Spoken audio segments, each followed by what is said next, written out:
ဒီနေ့မနေ့တုန်းကပေါ့နော်10ပုတ်ပြီးသားရေဆိုတော့နောက်ထပ်10ပုတ်ထပ်ပြီးတော့လေ့လာကြည့်ရအောင်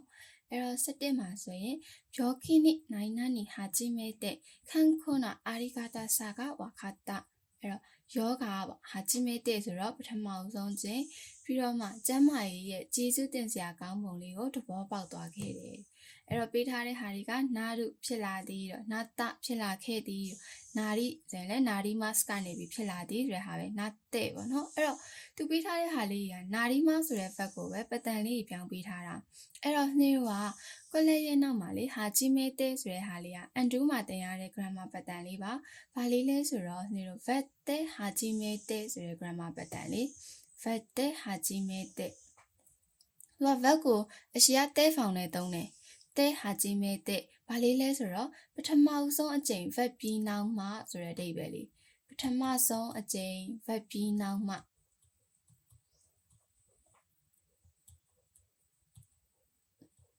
ပြီးနောက်မှဆိုပြီးတော့အနောက်ကပေါ့နော်စာကြောင်းပုံစံဘာလေးလာလဲဆိုတော့သိရှိနားလေသဘောပေါက်သွားတယ်ဆိုတဲ့ပုံစံလေးတွေသိရှိနားလေသဘောပေါက်သွားတယ်ဒါကြောင့်မလို့ဒီမှာဆိုရင်ပထမအဆုံးချိန်သူယောဂဖြစ်ပြီးတဲ့နောက်မှာနော်ကျမ်းမာခြင်းရဲ့ကျေးဇူးတင်စရာကောင်းပုံကိုသဘောပေါက်သွားခဲ့တယ်အဲ့လိုပဲဘယ်လိုမှသုံးလဲဆိုတော့အိုယာနိနာတဲ့ဟာဂျီမဲတဲ့ခိုဆူရာတဲနော်တိုင်ဟန်စာကဝါခတာမိဘဖြစ်ပြီးသွားပြီးပထမအဆုံးချိန်မိဘဖြစ်ပြီးနောက်မှာဒီကလေးတွေကိုပြုစုပြောထောင်ခြင်းရဲ့ပေါ့နော်ပင်ပန်းမှုတွေကိုသဘောပေါက်သွားခဲ့တယ်စသဖြင့်အဲ့ဒီလိုပုံစံမျိုးလေးတွေပါဂျပန်စာကိုပထမဆုံးချိန်လေ့လာပြီးနောက်မှာဂျပန်စာရဲ့ခက်ခဲမှုတွေကိုသဘောပေါက်သွားတယ်သူကအဲ့ဒီလိုမျိုးအစတော့သူမသိခဲ့ဘူးတတိမထားမိခဲ့တဲ့အရာတွေကပေါ့အဲ့ဒီဟာလေးကိုစလုပ်ပြီးတဲ့နောက်ကြမှာသိရှိသွားတာတတိထားမိသွားတာနားလည်သွားတာအဲ့လိုအခါမှာသုံးတာပါဒါကြောင့်မလို့အဖြေကယွန်ဘန်မှာနာတဲ့ဆိုတဲ့သူကတဲ့ဖောင်လေးနဲ့သုံးရမယ်အဲ့ဒါဆိုရင်နိဗ္ဗာန်ဂျူနီဘန်ပေါ့နော်မီဆူကိုလည်းနော်မနိုင်တဲ့ issue ကံမို့ ikira ရဲလို့နာနီနာနီအဲ့တော့ရေကိုမတောက်ဖဲနဲ့တပတ်တောင်မှအသက်ရှင်နိုင်ကွက်လက်အဲ့တော့ ichi ကဘေခီတဲဝါနိုင်နဲ့ဘေခီတဲဝါနိုင်ဆိုတဲ့ grammar ပတန်လေးကမဗတ်တင်ဘူးသူက vet dictionary နဲ့သုံးတာ vet dictionary ဘေခီတဲဝါနိုင်မဗတ်တင်ဘူးမလုံးတင်ဘူးဆိုတဲ့ grammar ပတန်လေးဟာစုဒဆိုတာမှားတေချာတယ်ဒါလုံးကကျင်းတည်တယ်တေချာတယ်ဆိုတဲ့ဟာလေးမှားတေချာတယ်ပြီးရင်ဟာစုကနိုင်ဆိုတဲ့ grammar ပတန်လေးကဆရာအကြောင်းမရှိဘူးသူအခိုင်အမာပြောတာလုံးဝဖြစ်เสียအကြောင်းမရှိဘူးဆိုတာမျိုးဆရာအကြောင်းမရှိဘူးပြီးရင်ဘေခိတာက vet dictionary ဘေခိတာ vet တင်နေဆိုတဲ့ grammar လေးပေါ့ဘေခိတာဆိုရင် vet တင်နေအဲ့တော့ဒီမှာဆိုရင်ရေမတောက်ဖဲနဲ့ပေါ့တပတ်ကြာအောင်အသက်ရှင်နိုင်စရာအကြောင်းမရှိဘူးဒါကြောင့်မလို့အဖြေကစံပန်းကိုထည့်မယ်ဟာစုကာနိုင်ဆိုတဲ့ grammar ပတန်လေးအဲ့ဒါဆိုရင်အောက်ကဂျူစံပန်း Curio ကအာဂါရနိုင်နိုင်နာနီရှိကောတိုကဖူရဲတဲ့တိုင်ဟန်တာအဲ့တော့လာစာကမတိုးဘူးတဲ့ပြီးတော့အလုတ်ကဆိုတော့တိုးလာပြီးတော့ပင်ပန်းနေတယ်အဲ့တော့ပေးထားတဲ့ grammar လေးတွေကတမယ်နီးဆိုတဲ့ grammar လေးကအတွက်ကြောင့်အကြောင်းရင်းကြောင့်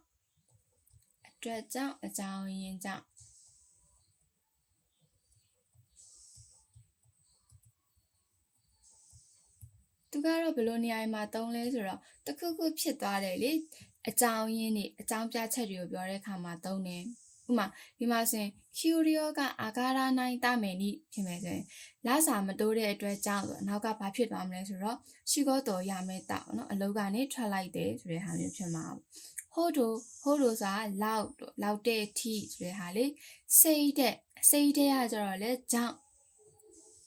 တော့ကြောင်းဆိုပြီးတော့မှမကောင်းတဲ့ရလက်ဖြစ်လာတဲ့ဆိုတဲ့ဟာမျိုးပေါ့မအိုတိုတိုနော်စိတ်တဲ့ဟာနိရှိခါရတဲ့တာမောင်လေးကြောင့်အမေစီကနေစုခံရတယ်လို့အဲ့ဒီလိုမျိုးကြောင်းဆိုပြီးတော့မကောင်းတဲ့ဟာဖြစ်သွားတာမျိုးဥဧနိဆိုတဲ့ grammar ပတန်လေးကအန်တူးမှာတင်ရတာပါတဲ့အပြင်ဆိုတဲ့ grammar ပတန်လေးတဲ့အပြင်သူကကျတော့တဲ့အပြင်ဆိုဘလို့ချင်းနေမှာသုံးလဲဆိုတော့တခုခုอ่ะဗောနော်ကောင်းတဲ့အပြင်ပိုကောင်းတာ plus ဆိုတာမျိုး ကောင်းတဲ့အပြင်ပို့ပြီးတော့ကောင်းတယ်ဒါမှမဟုတ်ရင်လည်းဆိုးတဲ့အပြင်ပို့ပြီးတော့ဆိုးတယ်ဥမာထားပါတော့စားတောက်ဆိုင်တစ်ဆိုင်ကိုသွားလိုက်တယ်စားတောက်ဆိုင်တစ်ဆိုင်သွားလိုက်တော့ဗောနော်ဒီဟင်းညာအရန်ဈေးကြီးနေတာဗောဈေးကြီးနေလို့အရသာရှိရဲဆိုလဲထောင်းဈေးကလည်းကြီးတယ်အရသာကြတော့လည်းမရှိဘူးအဲ့လိုခါမျိုးတွေမှာဆိုရင်နေတန်ကတာခိုင်းဥရဲ့နိအာဂျီမို့အိုရှိခုနိုင်ဗောဈေးကလည်းကြီးတဲ့အပြင်အရသာကလည်းပဲမရှိဘူးအဲ့တော့ဒါကြတော့စိုးတဲ့အပြင်ပိုဆိုးတယ်ဆိုတာမျိုးလေးပေါ့အဲ့လိုပဲကောင်းတဲ့ကိစ္စဆိုရင်လည်းနှစ်ခါပေါ့နော်ကောင်းတဲ့ကိစ္စကြီးပဲပြောတာကောင်းမလေးကလှတဲ့အပြင်စိတ်ထားလေးကလည်းကောင်းနေဆိုတဲ့ဟာမျိုးအဲ့တော့ဒီမှာဆိုရင်လစာမတိုးအလောက်ကကြတော့တိုးလာတယ်ဆိုတော့လစာမတိုးတဲ့အပြင်အလောက်ကပါတိုးလာတဲ့အတွက်ကြောင့်ပင်ပန်းနေဒါဆိုးတဲ့အပြင်ပိုဆိုးတာပေါ့လစာလည်းမတိုးအဲ့ဒီအပြင်အလောက်ကပါပိုများလာတဲ့အတွက်ကြောင့်ပင်ပန်းနေဒါကြောင့်မို့အဖြေကယွန်ပန်ကိုထည့်မယ်ဒါဆိုအောက်ကဂျူယွန်ပန်အမေကအိုင်နာနီဥချီနီထိုင်းမိုနိုနီအစ်တဲ့ခွေရောအဲ့တော့မိုးကကွက်လက်စင်တော်ကျွန်းမှာဈေးဝယ်ဖို့တွားထားရအောင်အဲ့တော့ဥချီနီလေးဟာအရင်နေ့ကလည်းရှင်းပြခဲ့ရပါတော့စင်တော်ကျွန်းဆိုပြီးတော့အဲ့တော့အချီကဖူရာနိုင်ဆိုတော့မရွာဘူးဖူရူကရွာသည်ဖုတရွာခဲ့သည်ဖူရီဆိုတာလဲဖူရီမတ်ကိုမှမတ်ဖြုတ်ထားတာအဲ့တော့ဈေးဝယ်ဖို့တွားထားရအောင်ဆိုမိုးမရွာခင်လေးမှာတွားရမှာပေါ့ဒါကြောင့်မို့အဖေကအချီကိုထည့်မယ်မိုးမရွာစဉ်တော့ကျွန်းမှာဈေးဝယ်ဖို့တွားထားရအောင်အဲ့တော့ဂျူပေါ်ပန်စပီချီဝါခင်ချောစတဲ့ရန်ရှူစတာနိုင်နာနီအခါနာခတာအဲ့တော့ဟောပြောပွဲကပေါ့နော်ဟောပြောပွဲကစိတ်တွေလှုပ်ရှားနေပြီးတော့လေ့ကျင့်ခဲ့တဲ့အခါနာခတာမဖြစ်ခဲ့ဘူးပေါ့ငါတော့မသွားခဲ့ဘူးဆိုတာလေ့ကျင့်ခဲ့တယ်မဖြစ်ခဲ့ဘူးပေါ့အဲ့တော့စိတ်လှုပ်ရှားနေပြီးတော့လေ့ကျင့်ခဲ့တယ်မဖြစ်ခဲ့ဘူးတဲ့အချီကယောနိဆိုတဲ့ grammar လေးကအများကြီးရှိရလေနော်ဖို့တို့ရန်တို့အောင်တို့လိုမျိုးတို့လိုပဲတို့ပြီးရင်အတိုင်းဆိုတဲ့ဟာတွေဝါခဲနိကကျတော့နေ့တို့ဒီဝါခဲနိဆိုပြီးတော့မရှိဘူးပေါ့နော်ဥမာဝါခဲနိဝါဤခါနိုင်တို့ဒါမှမဟုတ်လဲနိုင်ဝါခဲနိဝါဤခါနိုင်တို့အဲ့လိုဟာမျိုးလေးပဲရှိတာပေါ့ဒါမှမဟုတ်လဲဝါခဲတာဆိုတဲ့ဟာမျိုးပဲရှိတယ်ဒီမျိုးဝါခဲနိဆိုပြီးတော့မရှိဘူးပေါ့အဲ့တော့ဟိုဒိုနိအဲ့လိုပဲနော်ဟိုဒိုနိဆိုပြီးတော့လည်းမရှိဘူးအဲ့တော့ခုစဲနိလေးကတော့ရှိတယ်ဘာလဲဆိုတော့ရဲ့သားနဲ့နိုင်နာနီရဲ့သားနဲ့တော့ဖြစ်ပါလျက်နဲ့ဆိုတာလေးဖြစ်ပါလျက်နဲ့အဲ့တော့သူကကျတော့ဘလို့ချင်းနေမှာတုံးလဲဆိုတော့တဘာသူကိုနည်းနည်းအပြစ်တင်ဝေဖန်တဲ့အခါမျိုးလေးတွေမှာတုံးတာသူကတီးရဲ့သားနဲ့ပြောမပြဘူးလို့လေမဟုတ်လေသူကအသက်ကြီးနေပြီဖြစ်ပါလျက်နဲ့အသက်ငယ်ဟန်ဆောင်နေတာစသဖြင့်အဲ့လိုမျိုးလေးတွေသူကနေကောင်းရဲ့သားနဲ့နေမကောင်းဟန်ဆောင်နေတယ်အဲ့ဒီလိုမျိုးလေးတွေပေါ့နော်သူတစ်ပါးကိုနည်းနည်းအပြစ်တင်တဲ့အခါမျိုးလေးတွေမှာတုံးတာပါအဲ့တော့ဒီမှာသူတစ်ပါးကိုအပြစ်တင်တာလည်းမဟုတ်ဘူးဟောပြောပွဲမှာသူစိတ်တွေလှုပ်ရှားနေတော့လေ့ကျင့်ထားတဲ့အတိုင်းမဖြစ်ခဲ့တာလေ့ကျင့်ထားတဲ့အတိုင်းဖြစ်တဲ့အတွက်နေတို့ကအချီလေးကိုထည့်မယ်အဲ့ဒါဆိုရင်အောက်ကဂျူရောခုကခုနရာဆရှိမွန်တိုင်ဝခရိုမိုတဲမို့ဝါခရုနိုင်နာနီအဲ့တော့ဒီလောက်တောင်လွယ်ကူတဲ့ပြဿနာလေးတွေကခလေးတောင်မှနားလဲပြီးတော့ကွက်လက်စမိုရီဆိုတာရည်ရွယ်တာသူက dictionary နဲ့နိုင်နေဆိုရင်ဘတ်ဖို့ရည်ရွယ်တယ်မဘတ်ဖို့ရည်ရွယ်တယ်ဆိုတဲ့ဟာလေးအဲ့ဒါစမိုရီကရည်ရွယ်တယ်မိုနိုတဲဝနိုင်ဆိုတဲ့ဟာလေးကနေတော့ Becky တဲ့ grammar pattern လေးနဲ့ဆင်းတယ်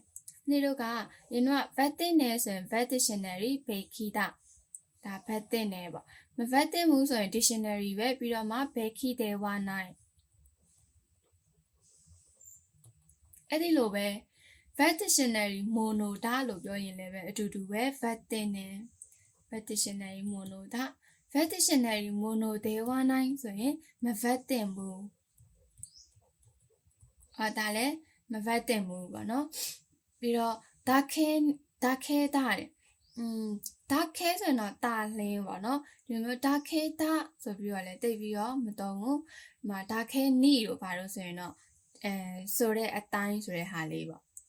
ပြီးဟာဆူဒါကတော့ရှိတယ်ဘာလေးလဲဆိုတော့မှားတေချာတယ်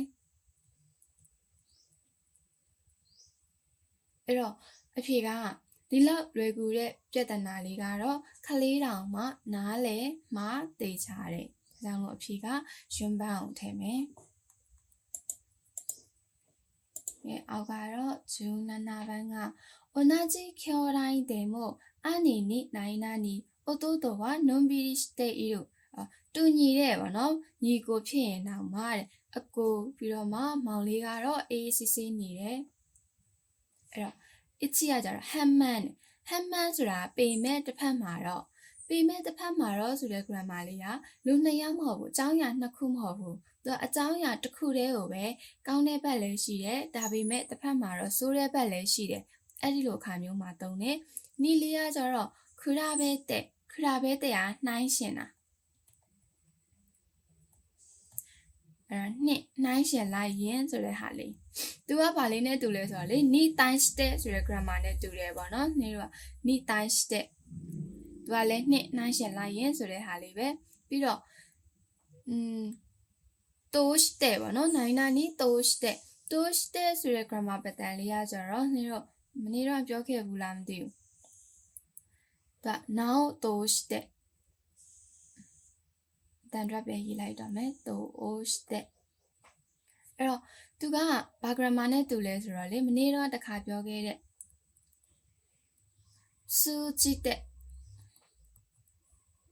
ခန့်ကြီးအတူတူပဲဖတ်ပုံဖန်နည်းလေးပဲသူကကြည့်တဲ့ထွက်ရင်စူကြည့်တဲ့ရှိတဲ့ဆိုရင်တိုးတဲ့သူကတလျှောက်လုံးတော့ကာလပတ်လုံးတော့လုံးဆိုတဲ့ဟာလေးလေဒီတစ်နှစ်တာကာလတလျှောက်လုံးတော့ဒီလမ်းတလျှောက်လုံးတော့10နှစ်လုံးအဲ့လိုမျိုးလေးတွေရဲ့ပြီးတော့မှားတစင်းဆိုတဲ့ဟာလေးရဲ့ပေါ့အဲ့ဒါနံပါတ်3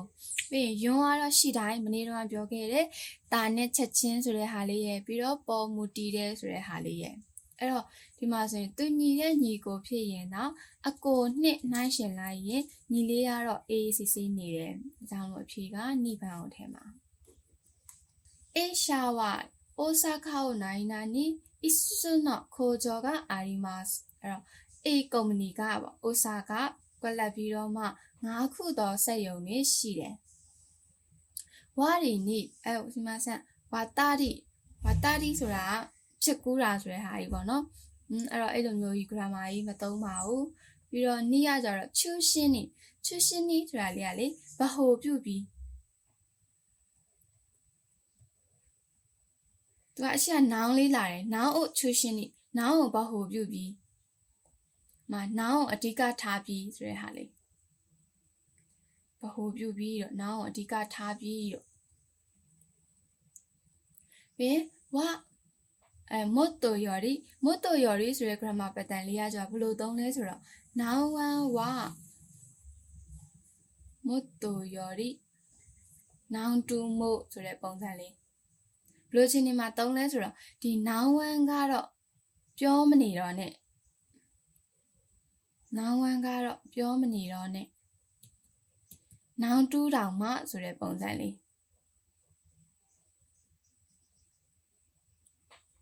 မကိုအိမ်ကမောင်လေးကဘောနော်ဆက်လေးတောက်နေတယ်ဆိုပြီးတော့သူများကဘောနော်တခြားလူတယောက်ကကိုကိုလာတိုင်တော့ကိုကပြောတယ်အပြင်မှာကတော့ပြောမနေနဲ့အိမ်ထဲမှာတော့မှသူကတောက်တာအဲ့ဒီလိုမျိုးပါနော်ဒီနောင်ဝမ်းလေးကတော့စကားထဲတောင်ပြောမနေတော့နဲ့နောင်တူးတောင်မှဆိုတဲ့ဟာမျိုးလေးတွေမှာရွာတရွာပေါ့နော်ရွာတရွာမှာအရန်ကိုဘယ်လိုပြောမလဲတောကြတဲ့ရွာပေါ့တော်လေးဘာမှကိုမရှိတဲ့ရွာအဲ့လိုမျိုးဘာမှကိုမရှိတဲ့ရွာမှာတယောက်ကဟော့ပေါ့စားချင်နေရထားပါတော့အဲ့တော့အဲ့ရွာလူကပြောမယ်ဟော့ပေါ့ကတော့ပြောမနေနဲ့ခောက်ဆွဲကြော်တောင်မှဒီရွာမှာမရဘူးဆိုတာမျိုးပေါ့ဟော့ပေါ့ကတော့ဝေးရောပေါ့နော်စကားလေးတောင်ပြောမနေနဲ့ဟော့ပေါ့လောက်အရင်အလုံးမရှုပ်တဲ့ခောက်ဆွဲကြော်လေးလောက်တောင်မှမရဘူးအဲ့လိုခါမျိုးတွေမှာလည်းတုံးတယ်ပြီးတော့ဆူရှိတိုးရှိတယ်ပေါ့နော်တိုးရှိတဲ့ဟာလေးအပေါ်ဟာလေးမှာရှင်းပြခဲ့တယ်အဲ့တော့အဲ့ဟာလေးကိုပဲနောက်တစ်ခါပြန်ကြည့်ပါဒါဆိုရင်အေကုမ္ပဏီကတဲ့အိုဆာကာကိုဘဟိုပြုတ်ပြီးတော့အိုဆာကာကတော့အဓိကသူတို့ယုံအဲ့ဒီဟာကိုဘဟိုပြုတ်ပြီးတော့စက်ယုံလေး9ခုတောင်ရှိတယ်ဒါကြောင့်မို့အဖြေကနိကိုထည့်ရမှာဒါဆိုရင်အောက်ကတော့ GQ 毎日寒いですね。寒い何々。日本の最低気温はマイナス41ディグリーရှိတာそうですよ。အဲ့တော့နေ့တိုင်းအေးတယ်နော်ပြီးတော့မှအေးတယ်တဲ့ဂျပန်ရဲ့အနှိမ့်ဆုံးအပူချိန်က -41 degree Celsius ထိတောင်ရှိတဲ့ပုံပေါ်တယ်လေအဲ့တော့တိုယူနော်ဝါဆိုတဲ့ grammar pattern လေးကဆိုလိုတာကသူကဘလို့အချိန်တွေမှာသုံးလဲဆိုတော့တခုခုရဲ့အတိတ်ပဲဖွင့်ဆိုချက်တွေကိုပြောတဲ့အခါမှာသုံးတယ်မလေးသုံးနာညီတရိကန်ဆိုတာကဒီအနာသုံးဖက်လုံးညီတဲ့တရိကန်မျိုးကိုပြောတာဖြစ်ပါတယ်လို့အဲ့ဒီလိုမျိုးပေါ့သူကအရှိအရာလေးတခုခုရဲ့အတိတ်ပဲကဘလို့လေးဖြစ်ပါတယ်ဆိုပြီးတော့ပြောတဲ့အခါမျိုးတွေမှာသုံးတာတိုယူခိုတိုတဲ့တိုယူခိုတိုတဲ့လို့တော့ညမသုံးပါတော့တိုယူခိုတိုဒါဆိုပြီးတော့လေ grammar pattern လေးရှိတယ်ဒါဗာလေးလဲဆိုတော့ဒဲတို့လို့ကြားတယ်ဆိုတဲ့ဟာလေးဒဲတို့လို့ကြားတယ်တို့ကိုတိထားတဲ့လေအကြောင်းအရာတစ်ခုခုကိုပြန်ပြောတဲ့အခါမှာသုံးတာလုံးဝဘယ်လိုပြောမလဲဆိုတော့တိကျတေချာတဲ့သတင်းအကြောင်းအရာသူမှသတင်းအရင်းမြစ်လေးလည်းပါတယ်ဥမာလေမနေ့ကသတင်းစာအရာဆိုရင်ဗေမင်းသားနဲ့ဗေမင်းသမီးကတော့လက်ထပ်သွားပြီလို့ကြားတယ်ဆိုတဲ့ဟာလေးအဲ့လိုခါမျိုးမှာတိုယူခိုတိုဒါပေါ့နော်ဒါမှမဟုတ်ရင်တိုနောခိုတိုဒါဆိုပြီးတော့သုံးခဲ့တာပြီးရင်တိုဤရဲ့ဘာဆိုတဲ့ grammar pattern လေးကလေဆိုမှပြောရအောင်မယ်ဆိုတဲ့ဟာလေးဆိုမှပြောရအောင်မယ်သူကကြတော့ဘလို့အချိန်ဒီမှာသုံးလဲဆိုတော့ကိစ္စတစ်ခုခုပြောနေရင်နဲ့မှအဲ့ဒီကိစ္စနဲ့ဆက်ပြီးတော့ပေါ့နော်နောက်တစ်ခုကိုတတိယသွားပြီးတော့ပြောတဲ့အခါမျိုးစကားထဲမှာပေါ့နော်ဟာဝိုင်ဆိုတဲ့ဟာဝိုင်ကျွန်းချောင်းပါတော့ပေါ့နော်ဟာဝိုင်ပေါ့အဲ့လိုပြောနေနေဟာဝိုင်ဆိုမှပြောရအောင်မယ်ငါတို့ရက်ွက်ထဲကဘသူကလေမင်္ဂလာဆောင်ပြီးတော့ဟာဝိုင်ကိုသွားတာတဲ့ဆိုတဲ့ဟာမျိုးပေါ့သူတခုခုပြောနေရင်းနဲ့မှအဲ့ဒီဟာနဲ့ဆက်ပြီးတော့နောက်တစ်ခုကိုဆက်ပြောတဲ့အခါမျိုးလေးမှသုံးတယ်တိုအစ်တယ်မို့ကကြတော့လို့တာပြောပေမဲ့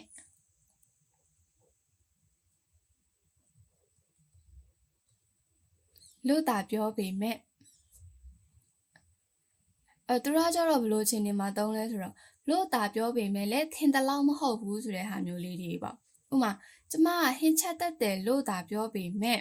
အရင်ချက်တတ်တာတော့မဟုတ်ဘူးကျဲဥကျော်လောက်လေးပဲလောက်တတ်တာဆိုတာမျိုးပေါ့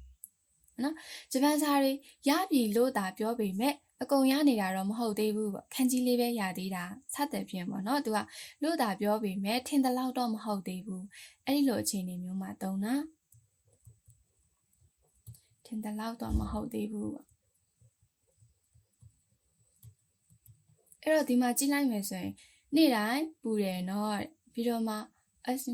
နေ့တိုင်းအေးတယ်နော်ပြီးတော့မှ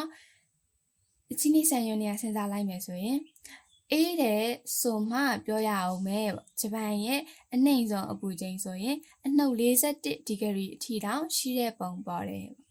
အေးတယ်ဆိုပြီးတော့မှအဲ့ဒီကိစ္စနဲ့ပတ်သက်ပြီးတတိယတာအနှိမ့်ဆုံးဆိုရင်အနှုတ်41ထိတောင်ရှိမှာဒါကြောင့်မို့အဖြေကစံပန်းပါ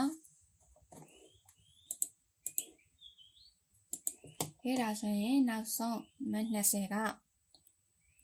寒い時は鍋より何々体が温まるからအဲ့တော့အေးတဲ့အချိန်တွေမှာဆိုရင်နာဘဲပေါ့နော်ဒီဘယ်လိုပြောမလဲနာဘဲရောရီဆိုတာကလေတဲအိုးနဲ့ဟော့ပေါ့အိုးလိုမျိုးပေါ့နော်အိုးနဲ့လာချတဲ့ဟင်းလျာဘာလို့လဲဆိုတော့ခန္ဓာကိုယ်ကိုနှေးစေတဲ့အတွက်ကြောင့်not ipoda တို့လေ ipode ဆိုရယ် grammar pattern not ipo လို့တော့မဟုတ်ဘူးပေါ့နော် ipoda တို့ ipode တို့လေတစ်ဖက်မှာတော့ဆိုတဲ့ဟာလေးတွေရယ်ပြီးရင်bad dictionary ipoda ဆိုရင်တော့ပိုဖက်လာတယ်ဆိုတဲ့ဟာလေးနေ့ချီကိုင်းနိုင်ဆိုရယ် grammar pattern လေးကမှားမလွဲဘူးဆိုတဲ့ဟာလေးမှားမလွဲဘူးသူကတေချာတယ်ဆိုတဲ့အခြေအနေမျိုးမှာသုံးတာမှားမလွဲဘူးမှားတေချာတယ်လုံးဝတေချာတယ်လို့ပြောတဲ့ grammar လေးနိခါကီရူကကြတော့နိုင်နာနီကအကောင်းဆုံးပဲဆိုတဲ့ဟာလေး ပြီးတော့ not ခိုတိုဒါ not ခိုတိုဒါတို့သူကလည်းအန်တူးမှာတင်တဲ့ grammar တွေ not ခိုတိုဒါတို့ဒါမှမဟုတ်ရင် not ခိုတိုဒါခါရာသူကလေအရှိမ noun လေးလာတယ် noun not ခိုတိုဒါခါရာဆိုပြီးတော့အဲ့ဒီ noun ကသက်ရှိ noun ဖြစ်ရမှာအဲ့တော့ဘလို့ချင်းနေမှာသုံးလဲဆိုတော့အဲ့ဒီ noun ဖြစ်တော့ကြောင့်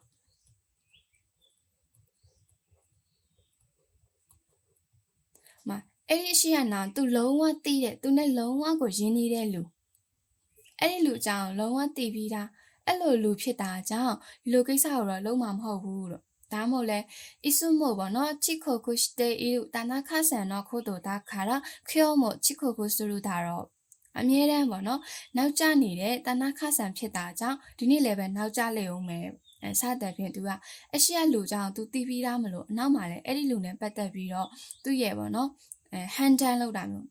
သူဆုံးဖြတ်လိုက်တာမျိုးပေါ့အဲ့ဒီလိုဝေဖန်သုံးသပ်လိုက်တာမျိုးအဲ့လိုအခြေအနေမျိုးမှာတုံးတယ်အဲ့တော့ဒီမှာဆိုရင်တော့ပူနေတဲ့ဒီမှာဆန်ပူတာနဲ့အေးတာပဲလွဲနေအေးတဲ့အချိန်မှာပေါ့နော်ဒေဝနဲ့လာချတဲ့ဟင်းလျာလေးတွေကအကောင်းဆုံးပဲဘာလို့လဲဆိုတော့ခန္ဓာကိုယ်ကိုနှွေးထွေးစေတဲ့အတွက်ကြောင့်ဒါကြောင့်မို့အဖြေကစမ်းပန်းလေးပါအဲ့ဒါဆိုဒီနေ့နောက်ထပ်10ပုတ်ပြီးသားပြီပေါ့နော်အဲ့တော့